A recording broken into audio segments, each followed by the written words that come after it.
இப்பொழுது நமது அடுத்த நிகழ்ச்சிக்கு செல்வோம். நமது சிறப்பு விருந்தினர் கவிஞர் மரபின் மைந்தன் முத்தையா அவர்களை மேடைக்கு அளிக்கிறோம். அவர் ஈதல் இசைபட வாழ்தல் என்ற தலைப்பிலே அரிய கருத்துக்களை நம்முடன் பகிர்ந்து கொள்வார். ஆனந்தமாய் என் அறிவாய் நிறைந்த அமுதமுமாய் வான் அந்தம் ஆன வடிவுடையாள் மறை நான்கினுக்கும் தான் அந்தம் ஆன சரணார விந்தம் தவள நிற கானந்தம் ஆடரங்காம் எம்பிரான் முடி கண்ணியதே. கண்ணியது உன் புகழ் கற்பது உன் நாமம் கசிந்து பக்தி பண்ணியது உன்னிரு பாதாம்பயத்தில் பகல் இரவா நன்னியது உன்னை நயந்தோர் அவையத்து நான் முன் செய்த புண்ணியம் ஏது என் அம்மே புவி ஏழையும் பூத்தவளே. வணங்குதலுக்குரிய கற்பகம் சுவாசாலயா என்கிற இந்த அருமையான அமைப்பினுடைய நிறுவனர் டாக்டர் ஸ்ரீதரன் அவர்களே, அருமை நண்பர் சர்க்குருநாத ஓதுவார் அவர்களே, இந்த அறக்கட்டளையினுடைய அறங்காவலர் பெருமக்களே, வருகை புரிந்திருக்கிற சான்றோர்களே, நண்பர்களே, உங்கள் எல்லோருக்கும் என் அன்பான வணக்கங்கள் உரியன ஆக வேண்டும். நம்முடைய டாக்டர் ஸ்ரீதரன் அவர்கள் ஒரு சகலகலா வல்லவர் என்பதை அவர் பேசிய போதும் இந்த காணொளியிலேயும் பார்த்திருப்பீர்கள். அவர் நடனம் ஒன்றுதான் ஆடவில்லை, மற்றது எல்லாமே செய்கிறார். பாடல்கள் எழுதுகிறார், நடிக்கிறார், சொற்பொழிவு செய்கிறார், இடையில் மருத்துவமும் பார்க்கிறார். அதான் ரொம்ப முக்கியம். நான் டாடா கம்பெனியில் ஒரு லோகோ ஸ்டேட்மெண்ட் ஒன்று இருக்கும், வி ஆல்சோ மேக் ஸ்டீல் அப்படின்னு. அதுதான் எனக்கு ஞாபகம் வந்தது. அவர் இன்னொரு அவருடைய ஒரு டாக்டிக்ஸ் பார்த்திங்கன்னா, ஈகைங்கிற அதிகாரத்தில் வர்ற எல்லா திருக்குறளையும் அவர் சொல்லிட்டார். ஒரே ஒரு குறள் எனக்காக விட்டு வச்சுருக்காராம். அந்த ஒரு குறள் வச்சு நான் என்ன பண்ணுறது எனக்கு தெரியல. அவர் திருவள்ளுவரால், பாரதியால், இன்ன பிற இலக்கிய வாணர்களால் உந்தப்பட்டு தான் வாசித்த வாசகங்களை வெறும் மேடைக்கான மேற்கோளாக இல்லாமல் வாழ்க்கைக்கான குறிக்கோளாக அமைத்ததால் அவர் வெற்றி பெற்றிருக்கிறார் என்பதை நாம் இதுவரையில் பார்த்தவற்றின் வாயிலாக கண்டிருக்கிறோம். அதில் ஈதல் இசைப்பட வாழ்தல் என்ற தலைப்பை அவர் பேசியதை வைத்து அவர் பெற்றோரிடமிருந்து தொடங்க வேண்டும். அவர்கள் சராசரி பெற்றோர்களாக இருந்திருந்தால் இவர் ஒரு சராசரி மருத்துவராகியிருப்பார். ஆனால் சின்னஞ்சிறிய வயதில் தன் பெற்றோர்களுடைய சிரமத்தை பார்த்துவிட்டு அந்த வயதில் அவர்கள் சிரமத்தை தொடக்க முடியவில்லை, தீர்க்க முடியவில்லை என்றாலும் இந்த நோய் யார் யாருக்கெல்லாம் வருகிறதோ அவர்களுக்கெல்லாம் உதவுவேன் என்கிற உறுதியை அவர் எடுத்ததற்கு அவர் பெற்றோர்கள்தான் காரணம். எனவே அவர்கள் துன்பப்பட்டு வாழ்ந்தாலும் கூட இப்படி ஒரு மருத்துவரை நமக்கு ஈர்ந்திருக்கிறார்கள் என்று நான் பார்க்கிறேன். அதில் இரண்டாவது விஷயம், அவருக்கு மேல் படிப்புக்கு தமிழ்நாட்டில் முயற்சி செய்தபோது அந்த சூழல் சரியாக அமையாத காலகட்டத்தில் அமெரிக்க நாட்டிலேயும் அமீரகத்திலேயும் அவருக்கு சிகப்பு கம்பள வரவேற்பு கொடுப்பது போல் அவருடைய சேவையை இந்த உலகம் பயன்படுத்தி கொண்டது என்று சொன்னார். அந்த வரி கூட, அந்த நிலை கூட அவர் மிகவும் போற்றுகிற மகாகவி பாரதி கண்ட கனவுதான். திறமான புலமையெனில் வெளிநாட்டார் அதை வணக்கம் செய்ய வேண்டும் என்ற வரிக்கு அவர் இலக்கியமாக வாழ்ந்திருக்கிறார்.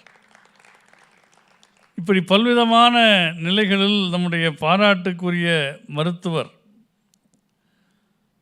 அன்னை கற்பகாம்பாளுக்கு தாசனாகி, அவள் கற்பகாம்பாள் என்கிற திருநாமத்துக்கு என்ன பெருமை என்றால், அந்த சன்னதியில் நின்று எது கேட்டாலும் கிடைக்கும். கற்பக விருட்சம் போன்றது, கேட்டதெல்லாம் கிடைக்கும். அதற்கு அவரே சில உதாரணங்கள் சொன்னார். நம்முடைய திருமுறைகள் அதைத்தான் கூறின. வேண்டத்தக்கது அறிவோய் நீ, வேண்ட முழுதும் தருவோய் நீ. இன்னொரு இடத்திலே சொல்லுகிறார்கள், வேண்டுவான் வேண்டுவதே ஈவான் கண்டாய். ஆனால் என்ன கேட்குதுன்னு நமக்கு தெரிய மாட்டேங்குது. கொடுக்கக்கூடிய திருவுள்ளம் கடவுளுக்கு இருக்கிறது, என்ன கேட்பதுன்னு தெரியல. இந்த உலகத்தில் ஈதலுக்கு நிகராக இன்னொரு குணம் இருக்கும் என்று சொன்னால், அந்த ஈதலை ஏற்கிறவர்களுடைய நன்றி உணர்வு இருக்கிறதே, அது அவர்களை உயர்த்தும். த சென்ஸ் ஆஃப் கிராட்டிடியூட் என்று சொல்லுகிறார்களே, எந்த ஒரு மனிதனுடைய வெற்றிக்கும் அதுதான் அடிப்படை. தனக்கு கிடைத்த ஒன்றை பெரிதாக போற்றி acknowledging what ever he received, அது ஒரு பெரிய பண்பு. அந்த பண்பு யாருக்கு இருக்கிறதோ அவர்கள் வாழ்க்கையிலே ஜெயிக்கிறார். திணைத்துணை நன்றி செய்யணும், பனைத்துணையாக கொள்வது என்று சொல்லுகிறார். நான் ஒரு உதாரணம் சொல்லுகிறேன். நம்முடைய பெருமக்கள் எல்லாம் இங்கே இருக்கிறீர்கள். இப்போ நம்ம தர்மம் செய்யக்கூடிய கிருஷ்ணன் இருக்கிறார், ராம்கோ சிமெண்ட் CEO. ஒரு உதாரணத்துக்கு அவர் எடுத்துக்கொள்கிறேன். அவர் எனக்கு முன்பின் தெரியாது, அதனால் ஒரு அசம்ஷனில் சொல்கிறேன். யாரோ சென்னைக்கு கோயம்புத்தூர்லேருந்து ஒரு 3 பேர் வந்திருந்தார்கள். 3 பேரும் பஸ்ஸில் ஏறினாங்க. 3 பேருக்குமே பிக் பாக்கெட் ஆகிப்போச்சு. அவங்க அதுவும் பர்ஸ் வேறு இப்போ நாங்கள் பின்னால் வைக்க ஆரம்பிச்சிட்டாங்க. எல்லாம் எடுக்கிறதுக்கு வசதியாக இருக்கட்டுமேன்னு பேக் பாக்கெட். அது கம்பர் சொல்கிற மாதிரி, பின்னவன் பெற்ற செல்வம் அடியனேன் பெற்ற பேருன்னு அவன் எடுத்துகிட்டு போயிடுறான். அப்படி பிக் பாக்கெட் ஆகிடுச்சு. அப்போ நாங்கள் பஸ்ஸுக்குள்ள கண்டக்டர் இறக்கி விட்டார். பார்த்தா எதில் ராம்கோ சிமெண்ட்டுன்னு போர்டு தெரிஞ்சுது. அப்போ அந்த செக்யூரிட்டிகிட்ட போய் எங்களுக்கு உதவி வேணும்னு கேட்டபோது அவர் சொல்லியிருக்கிறார், எங்கள் CEO இருக்கார், நல்லா உதவி பண்ணுவார், அவரை நீங்கள் ஃப்ரீயாக இருப்பார், ஒரு 1/2 hour ஃப்ரீயாக இருப்பார், போய் பாருங்கள். இந்த 3 பேரும் தனித்தனியாக உள்ளே போகிறான். ஒன்றா போனால் கிடைக்காதோன்னு நினச்சிக்கிட்டு தனித்தனியாக போகிறான். அவங்க கேட்டது வேறு ஒன்றும் இல்லை, நான் கோயம்புத்தூருக்கு போகிறதுக்கு எனக்கு ஒரு 500 ரூபா பணம் கொடுங்க அப்படின்னு கேட்குறாங்க. முதல் ஆள் உள்ளே போனார், வெளியில் வந்தார். அவர்கிட்ட செக்யூரிட்டி கேட்டார், எங்கள் CEO பார்க்க போனீங்களே என்ன ஆச்சுன்னு கேட்டார். ஆமாம் சார், நான் அவர்கிட்ட போய் 500 ரூபா கேட்டேன். அவர் ரேஞ்சுக்கு 500 ரூபா என்ன சார், 5 ரூபா மாதிரி, இந்தாப்பான்னு கொடுத்தாரு, வாங்கிட்டு வந்துட்டேன் அப்படின்னா. 2ஆவதாக ஒருத்தன் போனான், பணத்தை வாங்கிட்டு வந்தான். என்னன்னு செக்யூரிட்டி கேட்டார். ஆமாம் சார், நல்ல மனுஷன் சார், 500 ரூபா கேட்டேன் சார், 500 ரூபா கொடுத்துட்டார் சார் அப்படின்னா.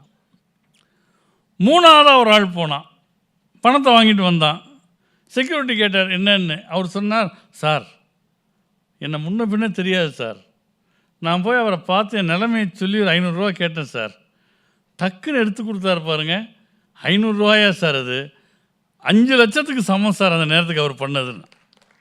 இதுதான் கிராட்டிடியூட். இந்த கம்பர் என்ன சொல்கிறார், வாமனன் 3 அடி நிலம் கேட்கிறான், மாவலி தாமரைப்பூவிலிருந்து அந்த தண்ணீரை எடுத்து தாரை வார்த்து 3 அடி நிலம் தருகிறேன் அப்படின்னு சொன்னதும், பெற்றவர்களே கேலி செய்யக்கூடிய அளவு குள்ளமான தோற்றத்தில் இருந்த வாமனன் கட கடன்னு வளர்ந்தாராம். எப்படி வளர்ந்தார் அப்படிங்கிறதுக்கு கம்பர் ஒரு உவமை சொல்கிறார். கயந்தரு நறும்புணல் கைகளில் தீண்டவும் பயந்தவர்களும் இகழ் குரலன், பார்த்து எதிர் வியந்தவர் வெறுக்கொள விசும்பின் ஓங்கினன், உயர்ந்தவர்க்கு உதவியே உதவி ஒப்பவே அப்படின்னு. நீங்கள் ஒரு சராசரிக்கும் கீழானவனுக்கு 500 ரூபா கொடுத்தா அது 5 ரூபா ஆகிடுது. ஒரு மத்தியமனுக்கு 500 ரூபா கொடுத்தா அது 500 ரூபாயாகவே இருக்குது. ஆனால் நல்ல உள்ளம் படைத்த உத்தமன் கையில் 500 ரூபாய் கொடுத்தால் அது எப்படி 5 லட்சமாக உயர்கிறதோ, அதுபோல் வாமனன் கைகளிலே தண்ணீர் பட்டவுடன் அவன் வளர்ந்தது எப்படி என்றால், உயர்ந்தவர்களுக்கு நாம் செய்யும் உதவி போல் வளர்ந்தான் என்று கம்பர் சொல்கிறார். எனவே இந்த கற்பகம் சுவாசாலயாவுக்கு நீங்கள் செய்யக்கூடிய உதவி, உயர்ந்தவர்க்கு உதவியே உதவி ஒப்பவே, அப்படியாக பன்மடங்கு பெருகும் என்கிற நம்பிக்கை எனக்கு இருக்கிறது. இதில் எனக்கு இன்னொரு மகிழ்ச்சி என்னென்னா, அதில் பாரதியார் வரி அவர் கரெக்டாக யூஸ் பண்ணார். நிதி மிகுந்தவர் பொற்கு வைத்தாரீர். அதுக்கு தான் நம்முடைய சிஓ மாதிரி ஆட்கள் முன்னாளர்கள்லாம் இருக்காங்க. நிதி குறைந்தவர் காசுகள் தாரீர். அதுக்கு சில பேர் வந்திருப்பாங்க. அதுவும் மற்றவர் வாய்ச்சொல் அருளீர். அதுக்கு தான் நான் வந்திருக்கேன். அதனால் எல்லா தரப்பினருக்கும் ஏற்ற ஒரு அமைப்பாக கற்பகம் சுவாசாலயா வடிவம் பெற்றிருப்பதை நான் பார்க்கிறேன். நண்பர்களே, எனக்கு தரப்பட்டிருக்கிற தலைப்பு ஈதல் இசைப்பட வாழ்தல் அதுவல்லது ஊதியம் இல்லை உயிர்க்கு. ஒன்று நம்ம சிவில் இன்ஜினியர் சார் வாட்ஸ்அப் இப்போ தான் தலைப்புக்கே வர்றாரா அப்படின்னு பார்க்குறாரு. இல்லை, இது வரைக்கும் நான் பேசுகிறது தலைப்பினுடைய அங்கம்தான். இப்போ அது the centre point of the context. அதாவது இப்போ நேற்று நான் திண்டுக்கல்லிருந்து தேஜஸ் எக்ஸ்பிரஸ் மூலமாக சென்னை வந்தேன். Of course I didn't carry much luggage. ஆனால் என் கூட வந்த 2-3 பேர் நிறைய பெரிய லக்கேஜ் கொண்டு வந்தாங்க. அந்த லக்கேஜை தூக்கிக்கிட்டு கார் பார்க்கிங் வரைக்கும் அந்த போர்ட்டர் வந்தார். அவர்கிட்ட ஒரு ரேட் ஃபிக்ஸ் பண்ணியிருந்தாங்க. அந்த ரேட் அவர் கையில் கொடுத்து அனுப்பிச்சாங்க. நான் நினச்சேன், ஒரு 10 நிமிஷத்துலேருந்து 12 நிமிஷம் லக்கேஜை எடுத்துகிட்டு வர்ற ஒருத்தருக்கு அந்த லக்கேஜை தூக்கி கொண்டு வந்ததற்கென்று நாம் ஒரு ஊதியம் கொடுக்குறோம். ஆனால் இந்த உடம்புங்கிற ஒரு லக்கேஜ் இருக்குது. நாம் பிறந்ததிலிருந்து ஒரு போர்ட்டர் இந்த லக்கேஜை தூக்கிட்டே சுற்றுறார். இந்த உடம்புங்கிற லக்கேஜை அந்த போர்ட்டருக்கு தான் உயிர்னு பேர். அவருக்கு நம்ம என்ன ஊதியம் கொடுப்போம்? அதுக்கு தான் திருவள்ளுவர் சொல்கிறார், வேறு ஒன்றும் இல்லை, இந்த உயிராகிய போர்ட்டர் இந்த உடம்பாக்கிய லக்கேஜை தூக்கிட்டே சுற்றுறார் இல்லையா, இந்த உடம்பை பயன்படுத்தி பிறருக்கு உதவும்படி வாழ்ந்து இந்த மனிதர் நல்ல மனிதர் அப்படின்னு ஊரில் உள்ளவங்கள்லாம் அந்த உயிரினுடைய காதலை விடுற மாதிரி நாம் வாழ்க்கையை வாழ்ந்தால் அதைவிட உயர்ந்த ஊதியம் இந்த உயிருக்கு இல்லை. ஈதல் இசைப்பட வாழ்தல் அதுவல்லது ஊதியம் இல்லை உயிர்க்கு அப்படின்னு சொன்னார். அப்போ உயிர் இந்த உடம்பை தூக்கி சுமக்கிறது. அது எதை எதிர்பார்க்கிறது? இந்த மனிதர் தன் உடல் உறுப்புகளை சரியாக பயன்படுத்தினார், இல்லாதவர்களுக்கு கொடுத்தார், நல்ல பணிகளையே செய்தார், புகழ்பட வாழ்ந்தார் என்கிற பெருமை, அதுதான் இந்த உயிர் எதிர்பார்க்கக்கூடிய சம்பளம் என்று சொல்லுகிறார். அப்போ அதுக்கு முதல்ல என்ன வேணும்னா, அதில் ஒரு விருப்பம் இருக்கணும். இதை செய்வதால் எனக்கு பலன் கிடைக்கும் என்கிற எதிர்பார்ப்பு இல்லாமல் செய்ய வேண்டும். அதான் வரியார் கொன்றியவதை ஈகைங்கிற குறள் அவர் சொன்னார். இதில் நான் உங்களுக்கு ஒரு கற்பனையில் ஒரு காட்சியை காட்டுகிறேன். திருவொற்றியூரில் சிவபெருமான் சந்நிதி முன்னால் ஒருத்தர் உட்கார்ந்துருக்கிறார். பட்டினத்தார்னு பேர். அவருக்கு உச்சிகால பூஜை நடக்குது. அர்ச்சகர் தயிர் அன்னம் வச்சு நைவேத்தியம் பண்ணுறார் சுவாமிக்கு. பண்ணிவிட்டு அதை எடுத்துகிட்டு போயிடுறார். சுவாமி சொல்கிறார் பட்டினத்தாரை பார்த்து, ஏப்பா எனக்கு நைவேத்தியம் ஆயிடுச்சு, அதை அவர் வச்சுட்டு போயிருந்தாருனாலாவது உனக்கு கொடுத்துருப்பேன். அவர் கொண்டு போயிருக்கிறார் எல்லாருக்கும் கொடுக்கறதுக்கு. அதனால் நீ ஊருக்குள்ளே போய் சாப்பிட்டு வந்துடு, அப்புறம் நம்ம பேசுவோம்னாராம். பட்டினத்தார் சொன்னாரா, சாமி நான் ஒரு பாலிசி வச்சுருக்கிறேன், நான் இருக்கிற இடம் தேடி என் பசிக்குன்னு யாராவது சாப்பாட்டு கொண்டு வந்தால் நான் சாப்பிடுவேன், இல்லை எங்கள் வீட்டுக்கு வா சாப்பாடு போடுறேன்னு சொன்னால் கூட போக மாட்டேன்னாராம். இருக்கும் இடம் தேடி என் பசிக்கே அன்னம் உருக்கமுடன் கொண்டு வந்தால் உண்பேன் அப்படின்னாராம். பறக்க அழைத்தாலும் போகேன் அரணே என் தேகம் இழைத்தாலும் போகேன் இனின்னாராம். அப்போ சிவபெருமான் கேட்டார், ஏன்பா நீ இருக்கும் இடம் தேடி கொண்டு வரணும்னு சொல்கிற புரியுது, உருக்கமோடு கொண்டு வரணும்னு சொல்கிற அதுவும் புரியுது, ஆனால் என் பசிக்கே அன்னம்ங்கிறியே, உனக்கு சாப்பாடு கொண்டு வராமல் உன் பசிக்கு தானே கொண்டு வருவான். இது என்ன இப்போ ஒரு கிளாஸ் ஒன்று போடுற, ஒரு சப் கிளாஸு, இருக்கும் இடம் தேடி உருக்கமுடன் கொண்டு வந்தால் உண்பேன்னு சொல்ல வேண்டியது தானே. அது என்ன என் பசிக்கே அன்னம் உருக்கமுடன் கொண்டு வந்தால் உண்பேன்னா என்ன அர்த்தம்னாராம். பட்டினத்தார் சொன்னார், சாமி உங்களுக்கு தெரியாததா? தெரியாத மாதிரி கேட்குறீங்க, இருந்தாலும் நான் சொல்கிறேன். பல பேர் இருக்கும் இடம் தேடி கொண்டு வருவான். ஆனால் அவன்கிட்ட உருக்கம் இருக்காது. ஏன் உருக்கம் இருக்காது தெரியுமா? அது ஏன் பசிக்குன்னு கொண்டு வர மாட்டான். ஐயோ ஒரு ஜீவன் பசிச்சிருக்கே, அதுக்கு நாம் உணவு கொடுக்கணுமேன்னு நினச்சான்னா அவனுக்கு உருக்கம் வரும். அவன் என்ன தெரியுமா நினைப்பான்? பிரதோஷத்தன்னைக்கு சாமியாருக்கு சாப்பாடு போட்டால் நமக்கு புண்ணியம் கிடைக்கும்னு வருவான்.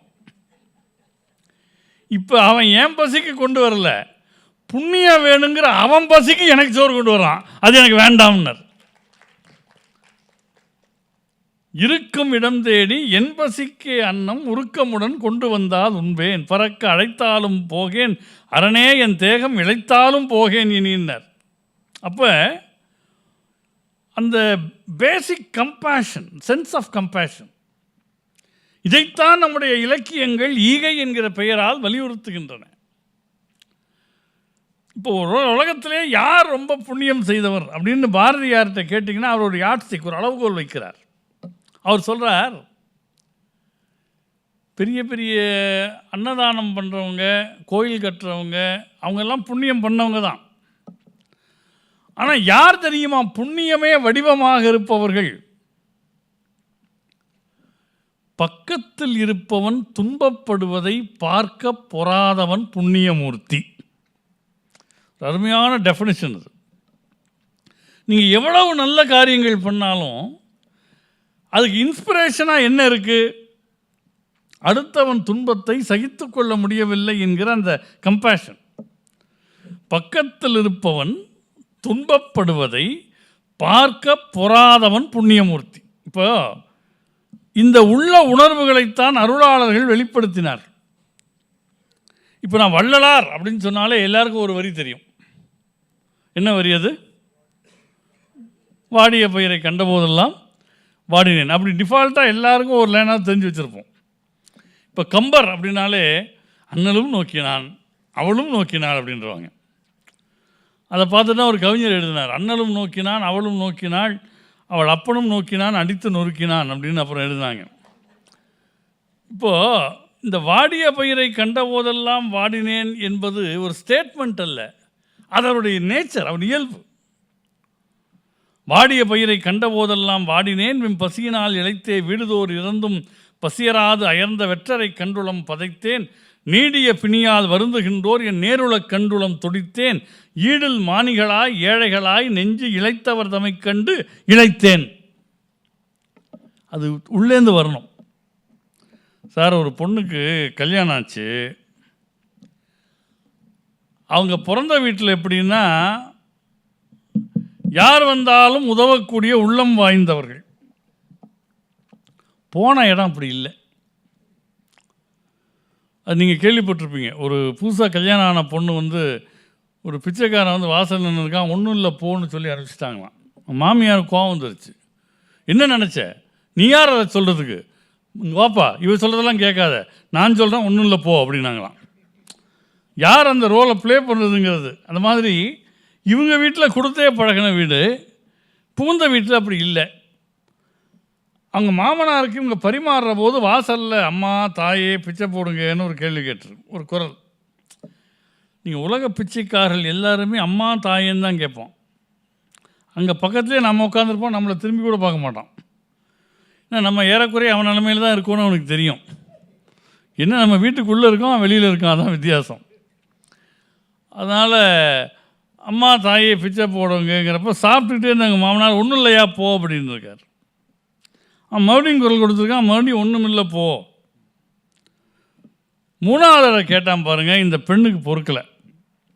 யோ சும்மாரியா, எங்கள் மாமனாரே பழைய சோறு தான் சாப்பிட்றாரு, உனக்கு என்னத்தை போடுவாருன்ட்டான். யார்? இந்த பொண்ணு. மாமனார் கோவம் வந்துடுச்சு. ஏம்மா என் இலையப்பாரு, காலையில் பிரேக்ஃபாஸ்ட்டுக்கு கேசரி, இட்லி, வடை, பொங்கல், காஃபி எல்லாம் வச்சுருக்கேன். நீ எப்படி ஒரு பிச்சைக்காரங்கிட்ட போய் நான் பழைய சோறு சாப்பிட்றேன்னு என்னை பற்றி சொல்லுவேன்? யூஆர் டீக்ரேடிங் மீன் கண்ணா அப்படின்னான்னு சத்தம் போட ஆரம்பிச்சிட்டார். அந்த பெண் சொன்னா, மாமா நான் சொல்கிறேன்னு கோவிச்சுக்காதீங்க, நான் கல்யாணம் ஆகி 6 மாதம் ஆச்சு. இதுவரைக்கும் நம்ம வீட்டில் ஒரு பிச்சைக்காரனுக்கு ஒரு 10 பைசா போட்டதா வரலாறு கிடையாது. ஆனால் உங்களுக்கு 3 வேளையும் சாப்பாடு கிடைக்குது. இந்த பிறவியில் நீங்கள் எந்த புண்ணியமும் பண்ணதா தகவல் இல்லை. ஆனால் உங்களுக்கு சாப்பாடு கிடைக்குது. ஏன் தெரியுமா? ஏதோ பழைய பிறவியில் பண்ண புண்ணியத்தால் உங்களுக்கு சோறு கிடைக்குது. அப்போ பழைய பிறவியில் பண்ண புண்ணியங்கிறதுனால சோறு வருவதால் தான் இதை பழைய சோறுன்னு சொன்னேன். நீங்கள் அறுசுவை விருந்தே சாப்பிட்டா கூட அது பழைய சோறு தான். ஏன்னா இதுக்கான டீட் எதுவும் நீங்கள் இப்போ பண்ணல அப்படின்னு சொன்னாங்களாம். அப்போ அது விருப்பத்தால் வர வேண்டும். கொடுப்பது என்பது விருப்பத்தால் வர வேண்டும். அதான் அவ்வை ரொம்ப அழகாக சொன்னால், அறம் செய்ய விரும்பு. உனக்கு முதல்ல அதில் விருப்பம் இருக்கணும். ஊருக்காக கொடுக்கக்கூடாது, பேருக்காக கொடுக்கக்கூடாது. சில பேர் கோயிலுக்கு கஞ்சி ஊற்றுறேன்னு சொன்னால் ஒரு 101 ரூபா டொனேஷன் எழுதிட்டு 4 நாள் தூங்க மாட்டான். என்னங்க நீங்கள் கோயிலுக்கு கூட கொடுத்து, அவன் கறந்துட்டு போயிட்டான் சார் அப்படிமா. இவனா விரும்பி கொடுக்கல.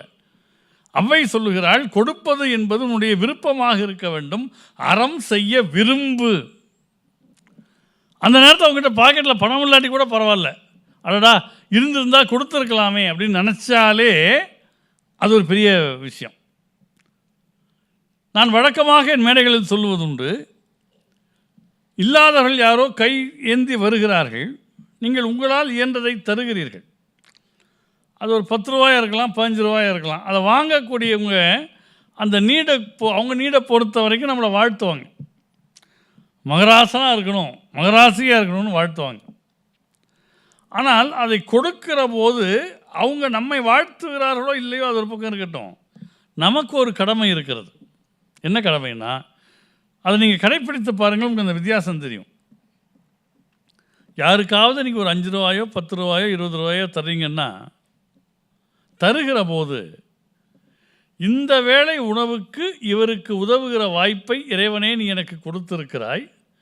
என்னிடம் பணம் பெறுகிற இந்த மனிதர் 3 வேளை சாப்பாட்டுக்கும் சிரமம் இல்லாமல் அவருக்கு யாராவது படியளக்க நீ அருள வேண்டும்ங்கிற பிரார்த்தனையோடு அந்த 5 ரூபாயை கொடுங்க. அது 5 லட்சத்துக்கு சமம். ஆட்டிடியூட் டிட்டர்மின்ஸ் தி ஆல்டிடியூட்.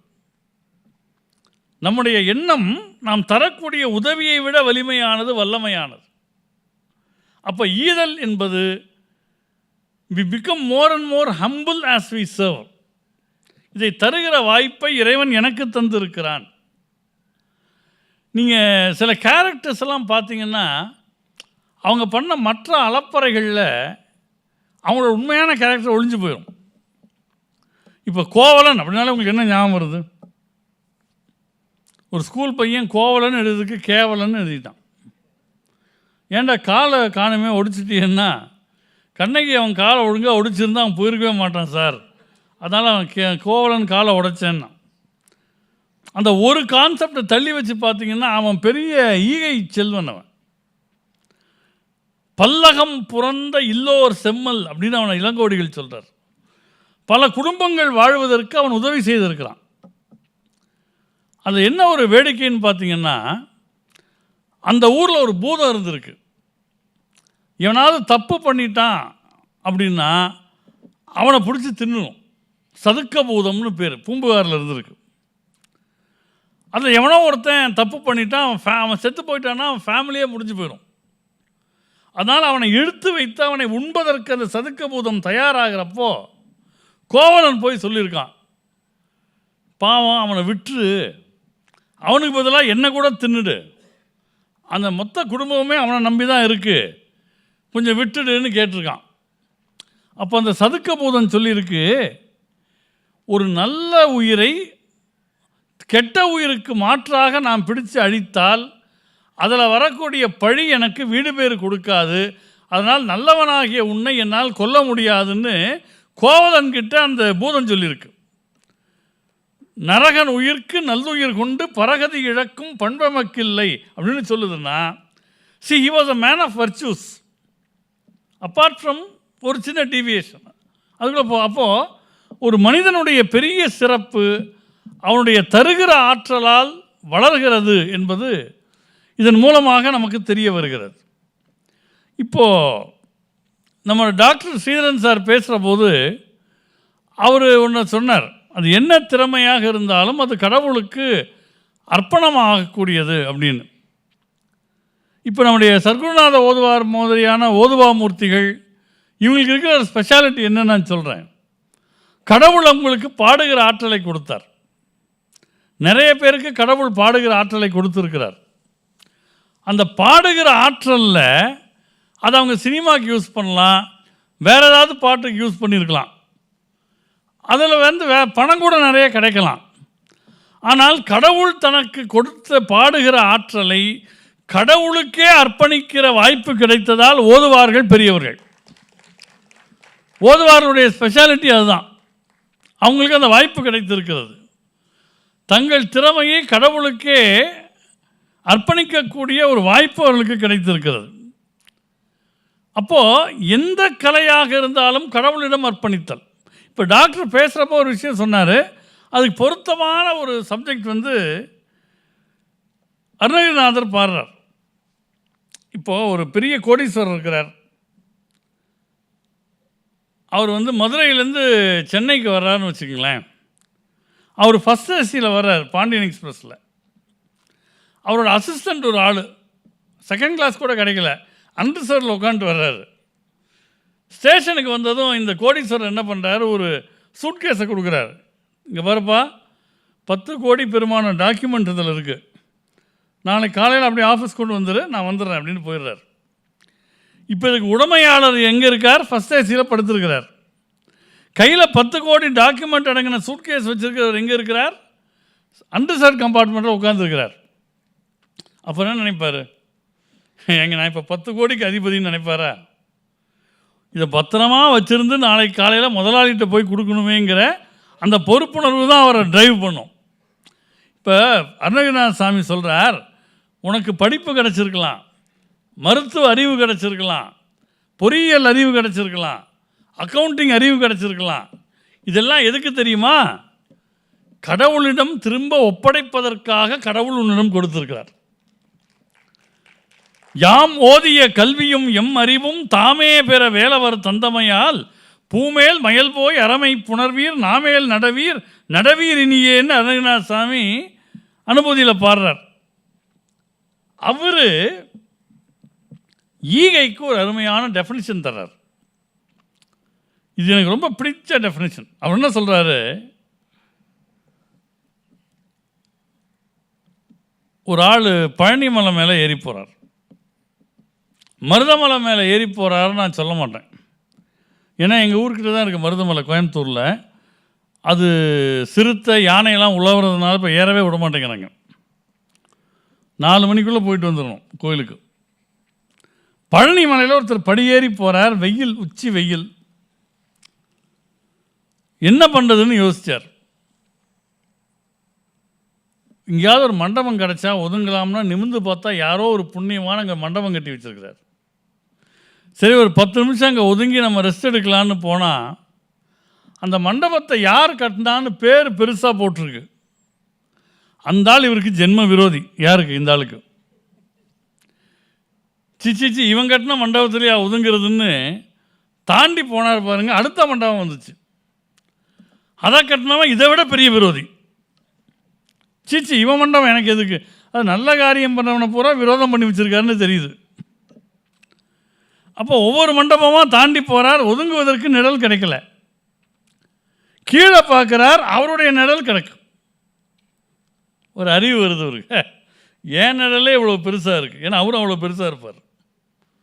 ஏன் நிழலே இவ்வளோ பெருசாக இருக்குது, இது இருக்கிறப்ப நான் ஏன் கண்டவனும் கட்டின மண்டப நிழலில் ஒதுங்கணுன்ட்டு அதில் ஒதுங்கிறதுக்காக கிட்ட போனால் நிழல் தள்ளி தள்ளி போகுது. இது ஒரு சாமியார் கைகட்டி நின்று வேடிக்கை பார்க்குறார். அவர் தான் அருணகிரிநாத சாமி. அவர் சொன்னார், டேய் ஓன் நிழல்ல வெயிலுக்கு நீ ஒதுங்கிறது கூட அது உதவலை. இது எப்படி தெரியுமா? உன் கையில் இருக்கிற காசு மாதிரி. எப்படி வெயிலுக்கு ஒதுங்குவதற்கு உன்னுடைய நிழல் உனக்கு உதவவில்லையோ அது மாதிரி கடை வழியில் போவதற்கு உன் கையில் இருக்கிற பணம் உனக்கு உதவாதரான்னார். அப்போ நான் என்ன பண்ணணும்னு கேட்டார். அருணகிரிநாத சாமி சொன்னார், இங்கே பாரு, உங்கள்கிட்ட என்ன இருக்கோ, வெறும் நொய் தான் இருக்கா, அதையும் கொஞ்சம் பாதியாக பகுதி இல்லாதவனுக்கு கொடு. கொடுக்குறப்ப நான் கொடுத்தேன்னு கொடுக்காத, முருகன் கொடுத்தான்னு கொடு. இது என்னதுங்கிற எண்ணம் உனக்கு வரக்கூடாது. வையிற் கதிர் வடிவேலோனை வாழ்த்தி வறிஞர்க்கு என்றும் நொய்யில் பிளவு அளவேனும் பகிர்மின்கள். ஏன்? உங்களுக்கு இங்கன் வெயிலுக்கு ஒதுங்க உதவா உடம்பின் வெறும் நிழல் போல் கையில் பொருளும் உதவாது காணும் கடைவழிக்கே அப்படின்னாரு அருணகிரிநாத் சாமி.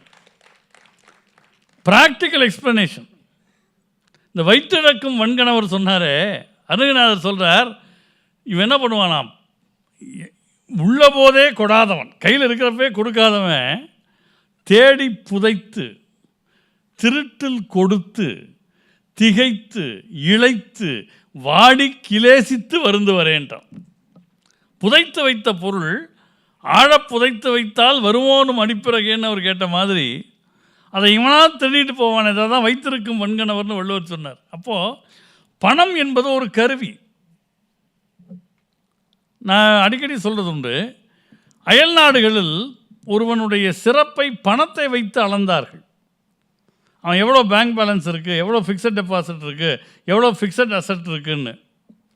ஆனால் பாரத தேசத்தில் ஒருவன் செல்வந்தன் என்பதற்கு அடையாளம் அவன் எவ்வளவு உதவினான் என்பது தான் அளவுகோல். இன் ஜென்ரல் இப்போ நீங்கள் யூஎஸ்லாம் ட்ராவல் பண்ணுறப்போ நானே பார்த்துருக்கேன், அங்கே மக் பாய்ஸ் இருப்பாங்க, கையில் ஒரு மாதிரி சுற்றிட்டு இருப்பான். நம்ம கொடுக்குற இன்ஸ்ட்ரக்ஷனே நம்ம ஃப்ரெண்ட்ஸ் என்ன சொல்லுவாங்க, அவன் கண்ணை பார்க்காத, don't develop eye contact with him, he might hurt you அப்படிம்பாங்க. ஒருத்தன் துன்பத்தில் இருக்கிறான்னா அவனை பார்க்காத, அவன் அவாய்ட் பண்ணு. இப்போது நம்மளே யாராவது பிச்சை கேட்டு வந்தான்னா டக்குன்னு கொடுத்து அனுப்பிச்சிடுவோமே தவிர அவனை பார்க்க மாட்டோம், will not look at him. ஆனால் நம்ம பெரியவங்க சொன்னாங்க, பசித்தோர் முகம் பார் அப்படின்னு. அது பயங்கர ப்ரொஃபவுண்ட் ஸ்டேட்மெண்ட். பசித்தோர் முகம் பார், அது என்னன்னு பாரு, அவன் எப்படி சஃபர் பண்ணுறான்னு பாரு. அப்போ தான் அவனுக்கு கொடுப்பது என்பது ஈகை அல்ல, அதனுடைய கடமை என்பது தெரியும் என்று சொன்னார். நண்பர்களை, இப்படி ஈகையின் பற்றி எவ்வளவோ விஷயங்கள் சொல்லிகிட்டே போகலாம். திரும்ப திரும்ப திருமூலரை கோட் பண்ணாங்க இந்த மேடையில். திருமூலர் தான் சொன்னார், யாருக்கும் இடுமின் இவர் அவர் என்னன்மின். என்னுடைய குருநாதர் ஈஷா யோக மைய நிறுவனர் சத்குரு அவர்களிடத்தில் ஒருத்தர் கேட்டார், சார் இந்த பிச்சை எடுக்க வர்றவன் பல பேர் நடிக்கிறான், உடம்பு சரியில்லாத மாதிரி நடிக்கிறான், ஊனமுற்றவன் மாதிரி நடிக்கிறான், அவனுக்கெல்லாம் நான் கொடுக்கணுமா அப்படின்னு. அப்போ சத்குரு சொன்னார், அவன் நடிக்கிறானோ இல்லையோ, பிச்சை எடுக்கிறதுங்கிற முடிவுக்கு வந்துட்டான்ல, அதுக்காச்சும் அவனுக்கு கொடு.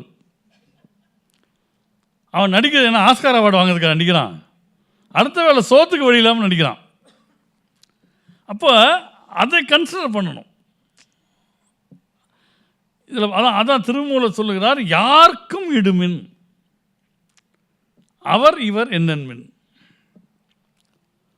அருணகிரிநாதரை நான் திரும்ப திரும்ப கோட் பண்ணுறதுக்கு காரணம், வாழ்வியல் நெறிகளில் இறைவனுடைய அருள் நமக்கு கிடைக்கணும்னா 4 விஷயங்களை செய்ய சொல்லுகிறார். இந்த 4 விஷயத்தை பண்ணு, நீ முருகனை தேடி போக வேண்டாம், அவன் வந்து உனக்கு அருள் பண்ணுவாங்கிறார். தடுங்கோள் மனத்தை.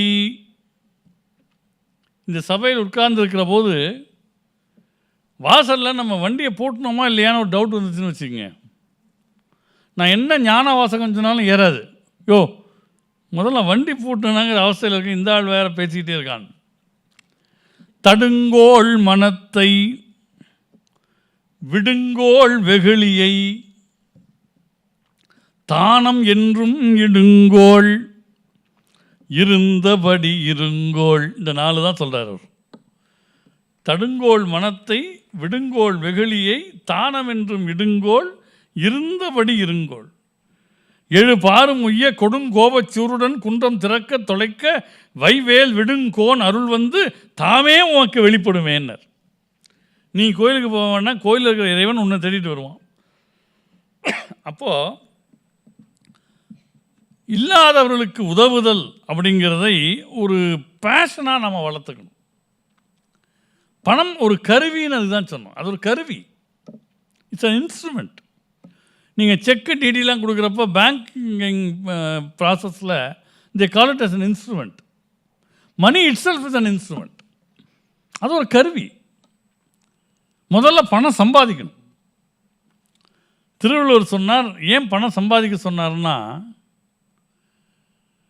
நம்முடைய பகைவனுடைய ஆணவத்தை அறுப்பதற்கு அதைவிட சிறந்த இன்ஸ்ட்ருமெண்ட் இல்லையாம்.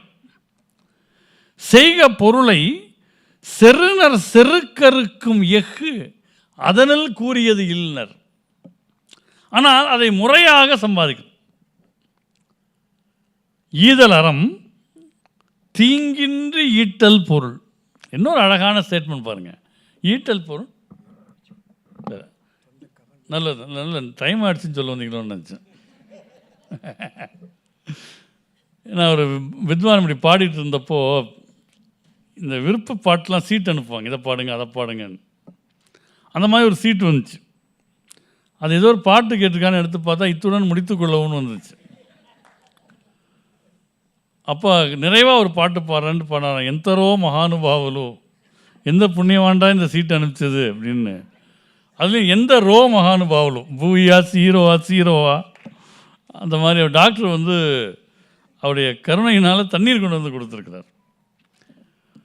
இப்போது இந்த கான்டெக்ஸ்டில் நீங்கள் பார்க்குற போது இறைவனுடைய முழு கருணைக்கு ஒருவன் ஆளாவது எப்போதென்றால் இல்லாதவர்களுக்கு தருகிற போது அப்படின்னு பார்த்தோம். இதில் அந்த ஈகையினால் என்ன பயன் அப்படின்னு அபிராமிப்பட்ட ஒரு இடத்துல சொல்கிறார். அம்பாள்கிட்ட சொல்கிறார், ஏம்மா 2 நாடி நெல் தான் உனக்கு சிவன் கொடுத்தான், இதை வச்சுட்டு நீ உலகத்தையே காப்பாற்றிட்ட. நான் பாரு கண்டவனை பற்றியும் பாட்டு எழுதிட்டு போய் அவன் முன்னால் பாடுறேன், அவன் பலேங்கிறானே தவிர ஒரு பைசா தரமாட்டேங்கிறான், இப்படி என் அலைய விட்டுட்டே அது நியாயமானு கேட்குறார். ஐயன் அளந்தபடி 2 நாழி கொண்டு அண்டமெல்லாம் உய்ய அறம் செய்யும் உன்னையும் பாடி ஒருவர் தம்பால் செய்ய பசந்தமிழ் பாமாலை கொண்டு சென்று பொய்யும் மெய்யும் எம்ப வைத்தாய் இதுவோ உன் அருளேன்னு கேட்குறார். அப்போ ஒரு அருளாளர்கள் உலக வாழ்க்கைக்காக பிறரிடம் கையேந்துகிற நிலை வரக்கூடாது. நம்முடைய ஈகை அவர்களுக்கு துணை நிற்க வேண்டும். ஓதுவார்கிட்ட கேட்டால் சொல்லுவார், சுந்தரமூர்த்தி சாமி இது அப்படியே சொல்கிறார். தம்மையே புகழ்ந்து இச்சை பேசினும் சார்பினும் தருகிலா பொய்மையாளரை பாடாதே புலவரை பாடுமே புகழூரை பாடுமீன் புலவீர்காள்ங்கிறார். இதில் என்ன ஒரு அழகுன்னா, சுந்தரசாமி வந்து ஒரு பட்டியல் போடுவார். எள் விழுந்திடம் பார்க்குமாயிலும், எள் எடுத்துகிட்டு போவான், 2 எள் சதறிடுச்சுன்னா அது எங்கே விழுந்துச்சுன்னு தேடி எடுப்பானாம். அதுக்கு அடுத்து ஒன்று போட்டார், ஈக்கும் ஈகிலா கல்வனாயினும். சார் ஈக்கு எப்படி சார் நம்ம ஈகை செய்ய முடியும்? அதுக்குள்ளே ஒரு விஷயம் இருக்குது. நான் சொன்னால் சில பேர் முகம் சுளிப்பீர்கள். நம்ம கஞ்சன் வரிசையில் வடிகட்டின கஞ்சன்லாம் சொல்கிறோம்ல, அதில் ஒரு கஞ்சன் இருக்கான். அவன் எப்படி கேரக்டர்னா, அவங்க வீட்டில் நெய் கொதிக்க விடுவாங்க, அதில் தவறி போய் ஒரு ஈ விழுந்துடும். அந்த ஈ எடுத்து தூக்கி போடணும். அவனும் கரண்டில் ஈ எடுத்துருவான். தூக்கி போடுறப்போம்னா என்ன பார்ப்பான், இதுக்குள்ளே ஒரு துளி நெய் ஒட்டியிருக்கேன்னு அங்கேயும் இங்கேயும் பார்த்துட்டு அப்படியே உறிஞ்சிருவானாம். அவனுக்கு தான் ஈ உறிஞ்சி கஞ்சன்னு பேர். இதை சுந்தரமூர்த்தி சாமிகள் தேவாரத்தில் சொல்கிறாரு, ஈக்கும் ஈகிலா கல்வனாகிலும். இதெல்லாம் ஒரு ஆழமான சைக்காலஜி. அந்த ஒரு துளி நெய் வந்து போயிடக்கூடாதுன்னு பார்ப்பான். சார் நான் இன்னும் டேக்ஸ் கட்டல, நான் எதையாவது சொல்ல போய் பம்பில் மாட்டி விட்டுறாதீங்கன்னு. அதனால் சரி, இப்போ கொடுப்பதனால் நம் மனிதர்களுக்கு இதில் என்ன நன்மை வரும்னு நம்ம பார்க்கணும். இவ்வளோ பார்த்துட்டோம். திருநின்றியூர்னு ஒரு ஊர். இங்கே இருக்கிற திருநின்ற ஊர் அல்ல, திருநின்றியூர். சிதம்பரத்துக்கிட்ட இருக்கு, சீர்காழி சிதம்பரம் பாத்திரம். அங்கே ஒரு பெரிய வள்ளல் இருக்கிறார், காலத்தியப்பர். அவரை பார்க்கறதுக்காக ஒரு புலவர், ரொம்ப நாளாக வறுமையில் இருந்தவர், மெல்ல மெல்ல மெல்ல மெல்ல நகர்ந்து நகர்ந்து நகர்ந்து ஒரு நாள் இரவு ஒரு 10-10:30 மணிக்கு அங்கே போயிட்டாருன்னா இன்னும் 2 கிலோமீட்டர் இருக்குது, அதுக்கு மேலே ட்ராவல் பண்ண முடியல. அங்கே ஒரு தர்ம சத்திரம் இருந்திருக்கு, அந்த சத்திரத்தில் போய் தங்கிட்டார். தனியாக தான் இருக்கார், யார்கிட்டையாவது பேசினா தேவலாம்னு தோணுது. இந்த மாதிரி செல்ஃபோன் வசதியெல்லாம் கிடையாது, நடு ராத்திரியில் ஃபோன் பண்ணி உயிர் எடுக்கிறதுக்கெலாம் வாய்ப்பு இல்லை. இந்த நம்ம ஒரு பாட்டு படிச்சிருப்போம் சின்ன வயசில், twinkle twinkle little star how I wonder what you are up above the world so high like a diamond in the sky அப்படின்னு. ஒரு ஆள் வீட்டில் டெலிஃபோன் வந்தது, நைட் 12 மணிக்கு ஒரு கால் வந்திருக்கு. அதை பேசிட்டு அந்த பாட்டை மாற்றி பாடினாராம். Twinkle twinkle little bell how I wonder who is the hell you woke me up from a deep slumber just to know it's the wrong numberன்னு. அந்த மாதிரி பிரச்சனைகள்லாம் நிறைய வரும். அப்போ அந்த காலத்தில் அதெல்லாம் கிடையாதா? இவர் ஓரமாக உட்காந்துருக்கிறார் சத்திரத்தில், யார்கிட்டையாவது பேசலாம்னு தோணுது அவருக்கு. பேச்சு துணைக்கு ஆள் இல்லை. பார்த்தா தங்கூட ஒரு 40-50 வருஷமாக கூடவே சுற்றுது பாருங்க இந்த வறுமை. அந்த வறுமைக்கிட்ட பேசுகிறார், ஏ வறுமையே, நீயும் என்னோட நிழல் மாதிரி, நான் போகிற பக்கமெல்லாம் கூடயே இத்தனை வருஷமாக வந்துட்டுருக்க, இத்தனை வருஷம் என்னை விட்டு துளி கூட விலகாமல் நீ இருந்துட்ட. நாளைக்கு நான் காலையில் திருநென்றியூர் போயிடுவேன், காலத்தியப்பருடைய அரண்மனைக்கு போயிடுவேன். நான் போய் அவரை பார்த்ததுக்கப்புறம் நீயும் நானும் எங்கே சேர்ந்துருக்க போகிறோம், உன்னை என்கிட்டேருந்து மொத்தமாக பிரிச்சிட போகிறாரு. அதனால் இன்றைக்கி ஒரு நாள் என் கூட இரு பரவாயில்ல அப்படிங்கிறாராம். இதுகிட்ட வறுமைகிட்ட அந்த உருக்கம் பாருங்க. நீளத் திரிந்துழன்றாய் நீங்கா நிழல் போல நாளைக்கு இருப்பையோ நல்குறவே. நீ நாளைக்கெல்லாம் எங்கூட இருப்பியா? அவர் பிரிச்சிட மாட்டாரா நம்மளை? நீளத் திரிந்துழன்றாய் நீங்கா நிழல் போல நாளைக்கு இருப்பையோ நல்குளவே. காலத்தி நின்றைக்கே சென்றக்கால் நீ எங்கே நான் எங்கே, இன்றைக்கே சற்றே இரு அப்படின்னாலாம். இன்னைக்கு கொஞ்சம் நேரம் என் கூட இருந்துட்டு போப்பா, இன்றைக்கே சற்றே இரு அப்படின்னாலாம். இந்த தனிப்பாடல்களில் இந்த இருப்பவனுடைய தன்மை, இல்லாதவனுடைய தன்மை, கொடுப்பவனுடைய சிறப்பெல்லாம் அப்படி பொங்கி வரும். பாருங்கள், ஒரு ராஜா தன்னுடைய பிறந்த நாளைக்கு எல்லாருக்கும் இரவலர்களுக்கெல்லாம் பரிசு தர்றார். இரவலர்களுக்கு பரிசு தர்றது வேற, புலவர்களை போற்றுவது என்பது வேற. அந்த கூட்டத்தில் ஒரு புலவன் போய் சிக்கிட்டான். அவன் ஒரு கந்தல் துணி கட்டியிருக்கான், மேல் ஆடை கூட இல்லை, ரொம்ப நாள் அலைஞ்சதில் தாடி மீசை, உடம்பெல்லாம் புழுதி. கூட்டத்துக்குள்ளே நாக்கா புகுந்து போய் வாங்க அவனுக்கு தெரியாது. அவன் இந்த அரசியல் கட்சியிலையும் இல்லை, இருந்தால் அவனுக்கு நாக்கா உள்ளே போக தெரியும். பாவம் புலவன். அவன் என்ன பண்ணான், அந்த கூட்டத்துக்குள்ளே சிக்கி தள்ளு முள்ள மாட்டி எல்லாம் அவனை முன்னால் தள்ள போய் ராஜா முன்னால் பொட்டால்னு விழுந்தான்.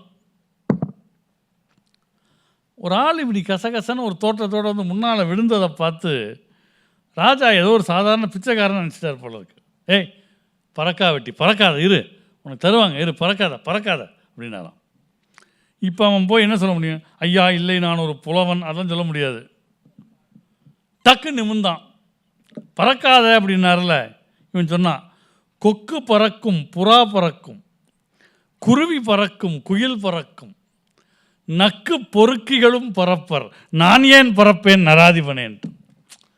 அந்த புலவனுடைய அந்த திமிரு பாருங்க. டே யாரை பார்த்துறா பறக்காதன்னுங்கிற மாதிரி, கொக்கு பறக்கும் புறா பறக்கும் குருவி பறக்கும் குயில் பறக்கும், நக்கு பொறுக்கிகளும் பறப்பர், நான் ஏன் பறப்பேன் நராதிபனேன். பாருங்க, வந்தவன் புலவன்னு தெரிஞ்சு ராஜா கும்பிட்டானான். ராஜா கும்பிட்டதும் இவன் மனம் மாறி போயிடுச்சு. அவன் சொல்கிறான், உன்னோட அருள் கிடைக்கிறப்ப நான் ஏண்டா பறக்கணும், திக்கு விஷயம் நடத்தி உயர் செங்கோல் செலுத்தும் அரங்கா உன் பக்கம் இருக்க ஒரு நாளும் பறவேன் பறவேன் பறவேனேன்னார். தமிழ் அவ்வளோ அழகான மொழி. எல்லா உணர்ச்சிகளையும் ஒரு பாட்டுக்குள்ளே சொல்லும். முதல் 2 வரியில் கோபம், அடுத்த 2 வரியில் சாந்தம். கொக்கு பறக்கும், புறா பறக்கும், குருவி பறக்கும், குயில் பறக்கும், நக்கு பொறுக்கிகளும் பறப்பர், நான் ஏன் பறப்பேன் நராதிபனே, திக்கு விஷயம் நடத்தி உயர் செங்கோல் செலுத்தும் அரங்கா, உன் பக்கம் இருக்க ஒரு நாளும் பறவேன் பறவேன் பறவேனே அப்படின்னு அப்படி செட்டில் ஆகிறார் அந்த இடத்துல. இது புரவலர்களுக்கும் புலவர்களுக்குமான அந்த பரிபாஷையினுடைய அழகு. இப்போது எவ்வளவுதான் நம்ம சொல்லிக்கிட்டே போனாலும் ஈகை என்ற சொல்லுக்கு இலக்கணமாக நம் எல்லார் முன்பும் தோன்றக்கூடியவன் கர்ணன். அந்த பகுதியை நான் தொட்டேன்னா அவர் எனக்கு கொடுத்த 1 மணி நேரத்தின் கடைசி 10 நிமிஷம் முடிவு பெறும். ஏன்னா நான் எப்போவுமே நேரத்தை கொஞ்சம் சரியாக பார்க்கணும்னு நினைப்பேன். என்னுடைய சுயமுன்னேற்ற பயிற்சி வகுப்புகள் பழைய கார்பரேட்ஸ்லாம் கொடுக்குற போது ஐ அண்டர்லைன் தி ஸ்டேட்மெண்ட். யார் ஒருவர் காலத்தை மதிக்கிறாரோ அவர்தான் காலம் மதிக்கிற விதமாய் வாழ்க்கையில் சில காரியங்களை செய்ய முடியும். Punctuality is the basic quality. அதான் நாங்கள் பேசிட்டு இருந்தோம். ஆனால் அது என்ன பிரச்சனைனா, punctuality is a good habit, but there will be no one to appreciate இட்னாங்க. நீங்கள் ஒரு இடத்துக்கு கரெக்டான நேரத்துக்கு போய்ட்டு வர எவனும் வந்திருக்க மாட்டான். அப்புறம் தானே உங்களுக்கு அப்ரிசியேஷன் வர்றது. But will have to change it.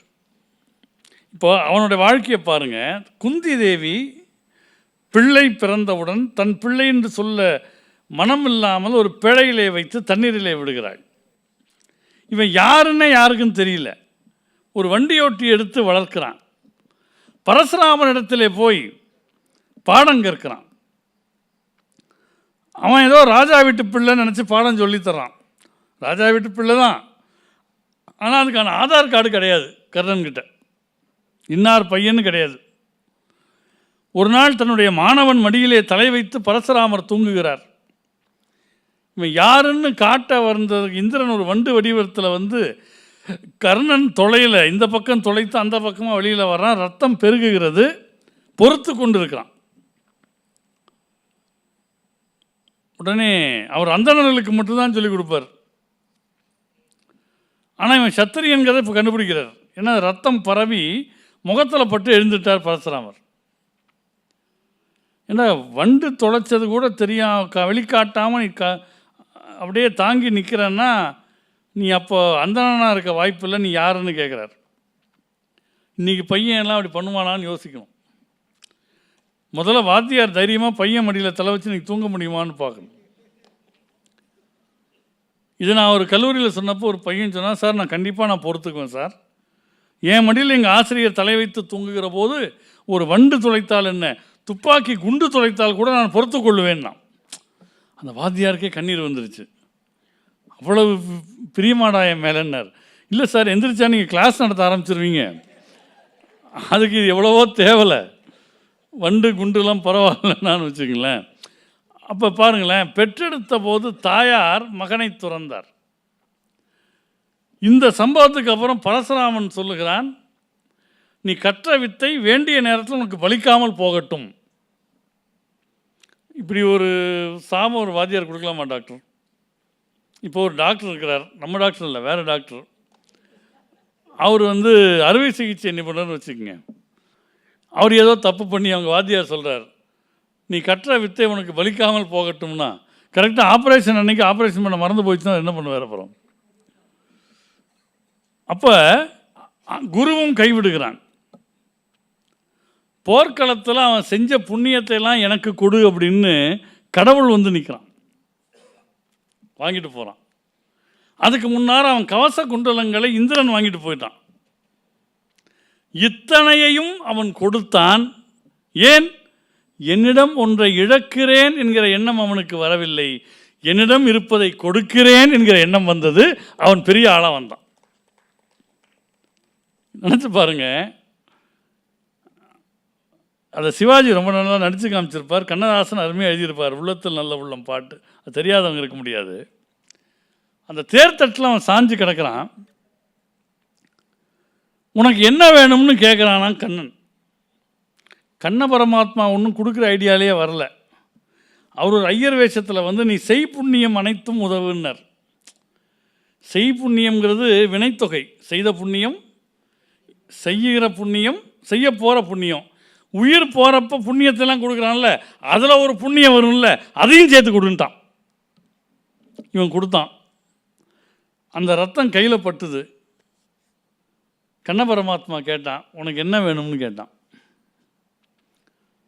இவனே தானம் கேட்க தான் வந்தான். அவன் உனக்கு என்ன வேணும்னு கேட்டானா. இதுக்கு பெரியவங்கெல்லாம் சொல்லுகிறார்கள், கிருஷ்ண பரமாத்மா ஒன்றும் கொடுக்குற நோக்கத்தில் வரல. ஆனால் கொடுத்தே பழகிய கர்ணனுடைய ரத்தம் கையில் பட்டதும் இவருக்கும் கொடுக்கணுங்கிற எண்ணம் வந்துருச்சான். என்ன வேணும்னார். கர்ணன் சொன்னான், என்கிட்ட என்ன இல்லை உங்ககிட்ட கேட்குறதுக்கு. கவர், என் வாழ்க்கை எப்படி தெரியுமா? எதிர நிற்கிற 5 பேரும் என் தம்பிகள்னு எனக்கு தெரியும். நான் அவங்க அண்ணன் உங்களுக்கு தெரியாது. ஆனால் செஞ்சோற்று கடனுக்காக யார் பக்கம் சேர்ந்தனோ அவங்க கூட சேர்ந்து என் தம்பிகளை எதிர்த்தே சண்டை போட்டேன். இந்திரன் வந்து என் கவச குண்டலத்தை கேட்டான், கொடுத்தேன். நீ வந்து என்கிட்ட என் புண்ணியத்தை எல்லாம் கேட்ட, இப்போ நான் உனக்கு கொடுக்குறேன். இதை விட புண்ணியம் யாருக்குடா கிடைக்கும்னு கேட்டான். தருமன் மகன் முதலாய அரிய காதல் தம்பியரோடு அமர்மிளைந்தும் தருகன் ஆண்மை செருவில் எனது உயிரணைய தோழர்க்காக செஞ்சோற்று கடன் கழித்தேன். தேவர் கோவுக்கு உரைபெறும் நல் கவசமும் குண்டலமும் ஈந்தேன். உற்ற நல் வினைப்பயன்கள் உனக்கே தந்தேன். மருதிடை முன் தவழ்ந்தருளும் செங்கண் மாலே மாதவத்தால் ஒரு தமியன் வாழ்ந்தவாறு. என்னுடைய வாழ்க்கை தவ வாழ்க்கை. நான் அப்படி வாழ்ந்துருக்கேன். ஒன்று தெரியுமா, உயிர் போகிற நேரத்தில் கிருஷ்ணா கிருஷ்ணான்னு சொல்கிறதுக்கு வாய் வராதுன்னு ஆழ்வார்கள்லாம் அப்போதைக்கு இப்போதே சொல்லி வைத்தேன்னு பாடினாங்க. ஆனால் என்ன பார்த்தியா, நீ நேராக முன்னால் வந்து நிற்கிற, உன் திருவடிகளை நான் கும்பிட முடியுது.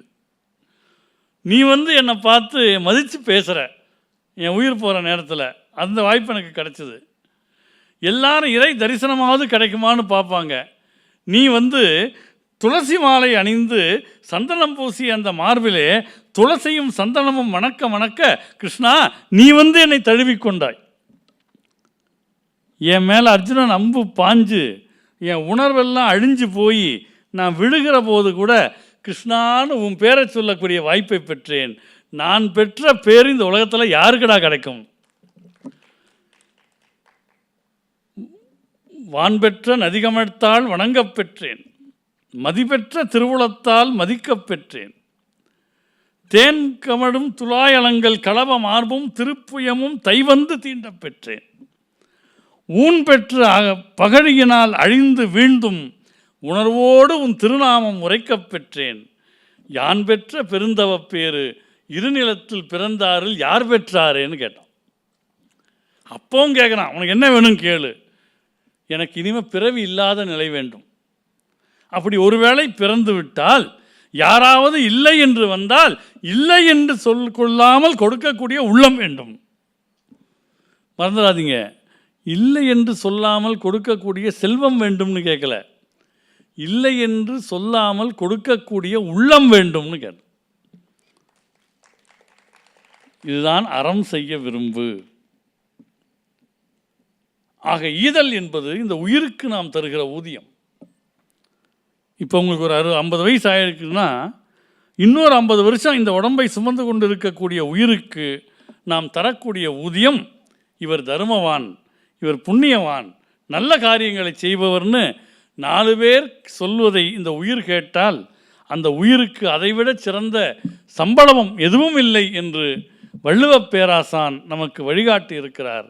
எனவே நல்ல பணிகளுக்கு துணை நிற்போம். மற்ற உயிர்களினுடைய துன்பத்தை போக்க முயற்சிப்போம். எவ்வுயிரும் தன்னுயிர் போல் எண்ணி இறங்கவும் நின் தெய்வ அருட்கருணை தாராய் பராபரமே என்ற தாயுமானவர் வாக்கை சொல்லி இந்த உரையை இந்த அளவிலே நிறைவு செய்கிறேன். நன்றி, வணக்கம்.